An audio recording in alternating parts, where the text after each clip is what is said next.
High guys, good morning, welcome to my mini blog. तर आज मी आणि खुशी आम्ही रेडी होत होतो कारण की मलाही लवकर घरी जायचं होतं आणि त्याआधी आम्ही चाललेलो होतो मिसळ खायला. आणि तुम्ही तर पहिली बात माझे आउटफिट इग्नोर करा जे मी आता घातलेलं आहे, कारण की हे पूर्ण आउटफिट खुशीचं होतं. कारण की तुम्हाला माहिती आहे कालच्या मिनी ब्लॉगमध्ये मी सांगितलेलंच की मी खुशीच्या घरी स्टे केलेला आणि मी काय कपडे नेलेले नव्हते, सो त्याच्यामुळे मी खुशीचे घातलेले. So it's okay. आणि आज मी तुम्हाला मिनी ब्लॉगमध्ये कोणाला तरी अजून भेटवणार आहे, खुशीला नाही तर खुशीच्या फियॉन्सेला, म्हणजे आमच्या दाजींना.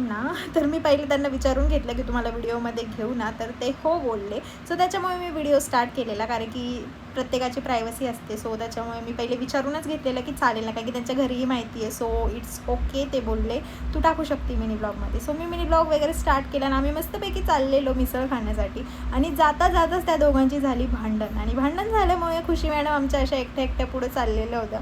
आणि जे लोक कपल लोक असतात ना, त्यांच्यामध्ये भांडण झाल्याच्यानंतर जो तिसरा व्यक्ती असतो ना, मग तो पिसल्या जातो त्यांच्या भांडणामध्ये. पण मग त्यांचं भांडण वगैरे सॉल्व्ह झालं आणि त्यानंतर खुशी खुश झाली.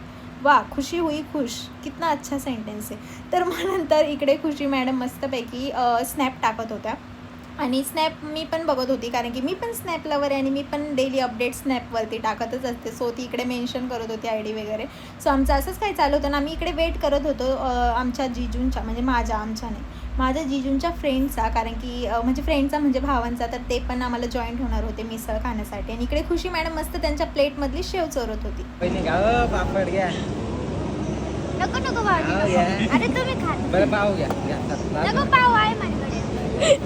अरे नाही भाऊजी, तुम्हाला रस्सा टाकू. कुत्रा म्हणे का पटकून वहिनीच्या भाऊजींनाही माहितीच नव्हतं की त्यांच्या वहिनीने आधीच त्यांच्या प्लेटमधली शेव चोरून घेतलेली आहे, ते आलेले नव्हते तोपर्यंत. ठीक आहे, चला असं मग आमची खाऊन झाली मिसळ वगैरे. आणि त्यानंतर मीही घरी आलेली होती आणि घरी आल्याच्यानंतर आज होता आजीचा बड्डे. सो इकडे तेच सेलिब्रेशन चालू होतं. आणि ही आजीची पण आई आहे, म्हणजे माझी पणजी, आणि ही 100 वर्षाची, म्हणजे तुम्ही इमॅजिन करा 100 वर्ष, नॉट अ जोक. चला आजसाठी एवढंच गाईस, तर भेटूयात आपण नेक्स्ट मिनी ब्लॉगमध्ये, म्हणजेच उद्याच्या. बाय.